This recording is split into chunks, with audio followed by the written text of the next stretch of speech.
ఆలస్యంగా పోతే మాయే ఎవరు అడుగుతారు? పొద్దుమికి ముందుగానే వెళ్ళిపోతా ఎవరు ఆపుతారు? పోంగానే పని చేయాలన్నా జరసేపు టైం పాస్ చేయొచ్చు, ఇష్టం వచ్చినప్పుడు సెలవులు పెట్టొచ్చు. పంచి కొట్టినామా అట్లా బయట తిరిగొచ్చినామా మనల్ని ఎవరు అనేది?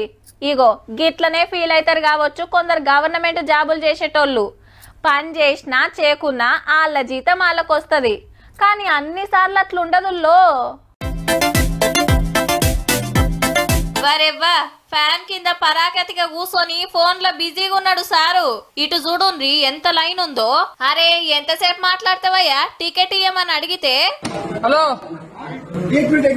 कितना बार 1 मिनट 15 मिनट हो गए నిమిషం నిమిషం అని పావు గంటాయే సూషి సూషి నపరో దిక్కు జోపే వరకు గప్పుడు ఫోన్ పక్కకు పెట్టి టికెట్లు కొట్టుడు చాలు చేసిండు. ఈ కాక కర్ణాటకలో ఓ రైల్ స్టేషన్ ల క్లర్క్ గింత మంది లైన్ లో నిలబడితే సారేమో ఫోన్ లో సొల్లు పెట్టబట్టే ఒకళ్ళు వీడియో తీసే వరకు పెద్ద ఆఫీసర్లకు తెలిసి స్టేషన్ లో ఏం మాట్లాడతావు, మంచిగా ఇంట్లో కూర్చొని 24 గంటలు మాట్లాడుకో అని సస్పెండ్ చేసిండు సాఫ్ సీదా.